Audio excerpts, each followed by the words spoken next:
Hello, my name is Dinda Saharani. Our NPM 234120034. Keelas Act 23A. I want to explain about business combination and consolidation. Intermediate financial accounting. 1. Introduction to business combination. A business combination occurs when two or more separate companies come together to form a single reporting entity. This often happens through mergers, acquisitions, or consolidations. The main purpose of business combinations is usually to achieve growth, synergies, competitive advantages, diversification, or market expansion. According to IFRS 3 International Financial Reporting Standards and U.S. GAAP, generally accepted accounting principles, a business combination is defined as a transaction or event in which an acquirer obtains control over one or more businesses. Key terms: acquirer, the entity that obtains control; acquiree, the business or businesses that are acquired; control, the power to govern the financial and operating policies of an entity to obtain benefits. 2. Methods of business combination.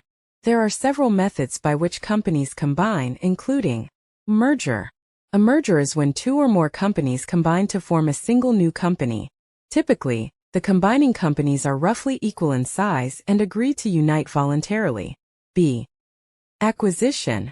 In an acquisition, one company purchases the majority of another company's shares or assets and gains control over it.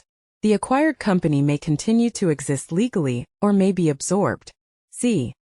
Consolidation.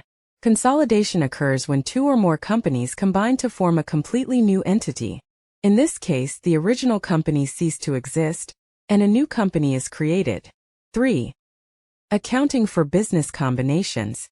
The accounting for a business combination is generally conducted using the acquisition method, which consists of the following steps. Step 1. Identify the acquirer. The entity that obtains control over the other entity is identified as the acquirer. Step 2. Determine the acquisition date, the date on which the acquirer gains control over the acquiree.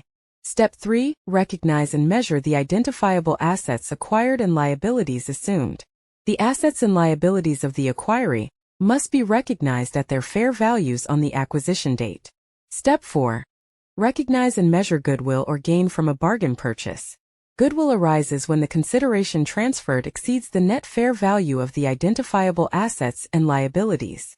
Gain from a bargain purchase occurs if the net fair value exceeds the consideration transferred. 4. Consolidated financial statements.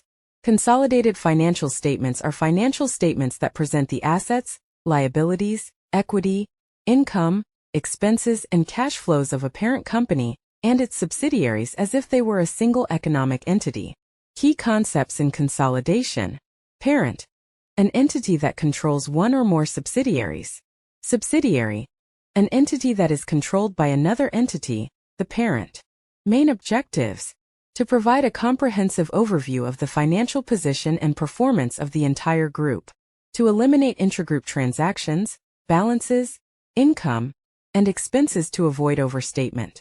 Consolidation procedures: combine like items of assets, liabilities, equity, income, expenses, and cash flows of the parent and its subsidiaries. Eliminate the carrying amount of the parent's investment in each subsidiary, the parent's portion of equity in each subsidiary, intragroup balances and transactions, intragroup income and expenses. 5. Non-controlling interest in CI. When a parent owns less than 100% of a subsidiary, the portion not owned is called non-controlling interest, NCI. NCI is presented separately from the parent's equity. NCI in the subsidiary's net income and net assets must be measured and reported. Measurement of NCI. Fair value method. NCI is measured at fair value at the acquisition date. Proportionate share method. NCI is measured at the proportionate share of the acquiree's identifiable net assets.